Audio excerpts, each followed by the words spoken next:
The only 5 trucks that will still run in 2050. The pre-lockout survival list.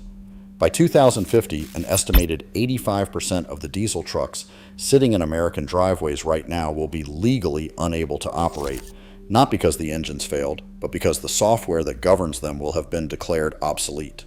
The servers that authenticate them shut down, and the kill switch architecture baked into every new vehicle starting in 2027 will have cascaded through an entire generation of American truck ownership. 5 trucks sit entirely outside that pathway. This is the 2050 pre-lockout survival list, and the window to buy clean examples is closing faster than most owners realize. The 3-layer trap. 3 layers stacked like a cage. Layer 1, the software wall. Section 24220 directs NHTSA to require impaired driving prevention technology in every new vehicle by 2027. Cameras, algorithms. If the software decides you cannot drive, you do not. No appeal, no override. The mandate is going forward. Layer 2, the financial time bomb. VIN paired modules, dealer-only authentication. $3.3 million spent lobbying against your right to repair it yourself. Layer 3, the surveillance grid. Your OnStar data, sold to LexisNexis, sold to your insurance company without your consent. The only exit is a truck built before any of this existed, the survival window. It opens at roughly 1982 when mechanical diesel injection reached mainstream American light trucks and closes at 2004 when EPA Tier 2 Bin 5 emission standards began forcing EGR systems onto platforms that had previously run clean, mechanical, and computer-free. Inside that window, cast iron blocks, mechanical injection pumps, no CAN bus dependency, no DEF, no DPF, no server to authenticate, no telematics module collecting your data. Number 5. Ford F-250 and F-350, the indirect injection V8 built by International Navistar from 1983 to 1994. The engines came in a 6.9-liter from 1983 to 1987 and a 7.3-liter from 1988 to 1994. They use a Stanadyne DB2 rotary mechanical injection pump and a ZF5 speed manual transmission or a C6 automatic. This engine does not exist in any diagnostic software database that matters. There is no OBD port, no CAN bus, no module to authenticate, no vehicle identification number to pair, and no remote server to call home to. The Stanadyne DB2 is fully mechanical, the same architecture used in agricultural equipment worldwide. An injector set costs roughly $250.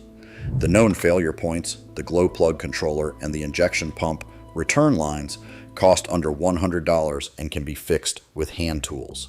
The 1993 to 1994 turbocharged 7.3-liter with the Garrett T3 wastegate turbo is the version to find because it has a mechanical wastegate and no variable geometry Venus to seize.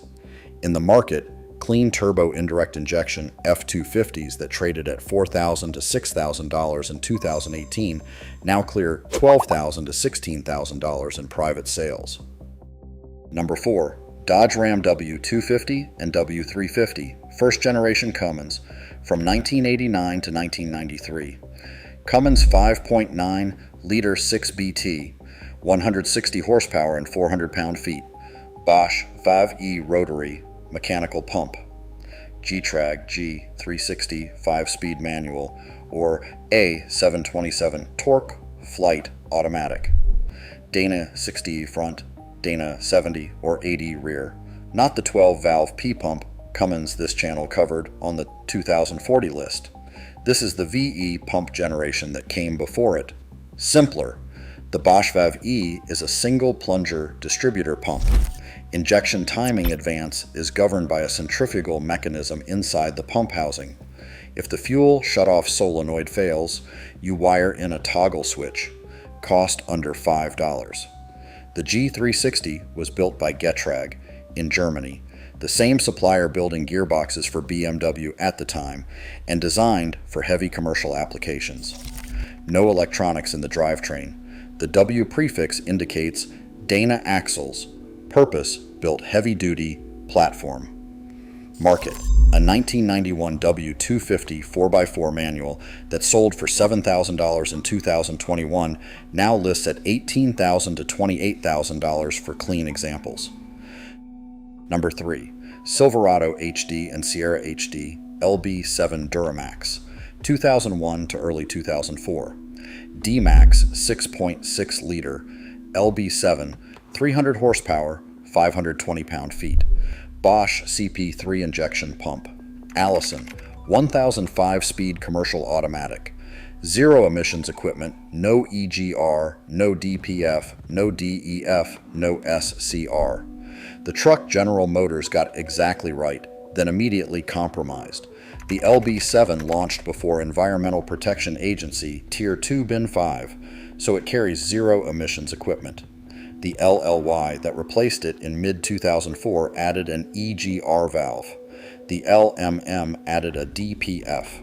The LML introduced DEF and the catastrophically failure-prone Bosch CP4 pump.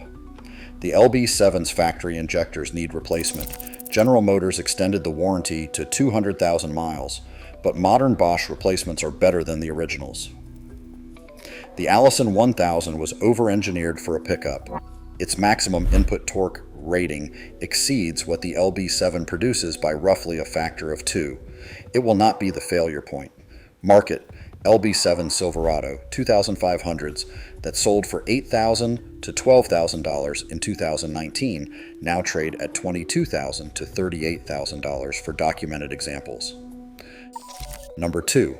Silverado HD and Sierra HD LBZ Duramax, 2006 to 2007, DMAX 6.6 liter LBZ, 360 horsepower, 650 pound-feet. Bosch CP3 7-hole injector nozzles, 26,000 psi rail pressure, forged steel connecting rods. Allison 1000 6-speed, EGR only, no DPF, no DEF, no SCR.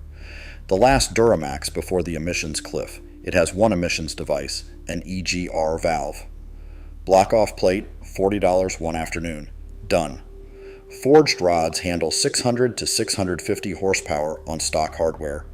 The 6-speed Allison reduces input shaft RPM at cruise, and that means less wear per mile.